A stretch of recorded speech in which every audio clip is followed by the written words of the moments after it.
Indigenous Rights Radio, because knowledge is power.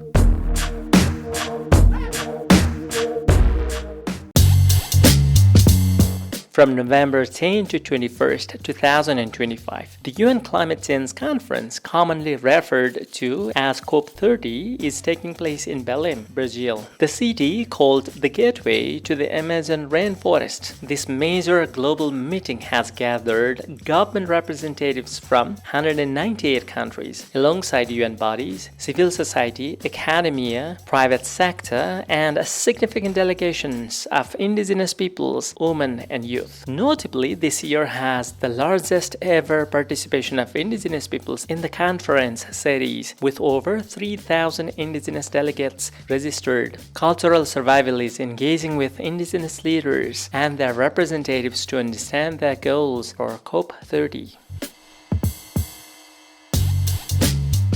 I'm Albert Barume. I'm the UN Special Rapporteur on the Rights of Indigenous People. I came to the COP for one purpose. I posted actually a message on the mandate LinkedIn page saying I was going to COP for one purpose, to reinforce the voice of indigenous peoples for climate change grounded in human rights.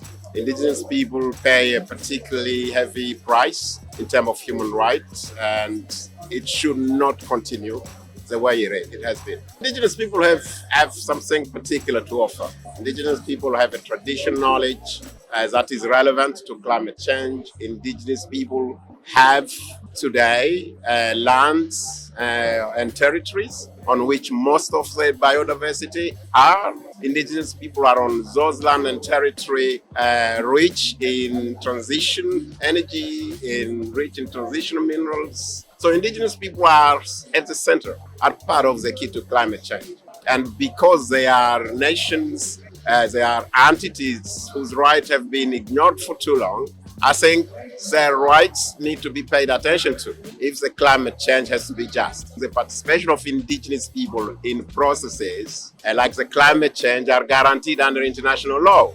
Indigenous people international instrument guarantees the right to free, pro, and informed consent. The standard guarantees the right to participate effectively in decision making, and I think decisions are being made here, so they are absolutely entitled to.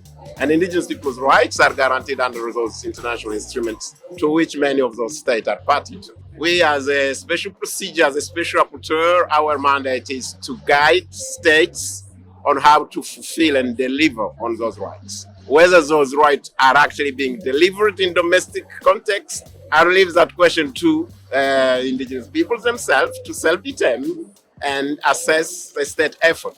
But let me restate that indigenous people rights under the climate change discussion should be guided by the international standards that exist on those rights, the UN Declaration on the Rights of Indigenous Peoples, the ILO Convention 169. They are quite pretty clear on how those rights should be protected, how indigenous people should be participating, and how their opinion should be taken into account through free, prior, and informed consent. The climate change discussions, resolutions have to be grounded in international human rights standards. Full stop. That's all that indigenous people are asking for. For more information on the rights of indigenous peoples, visit cs.org and follow Cultural Survival on Facebook, Instagram, LinkedIn, Threads, and Blue Sky.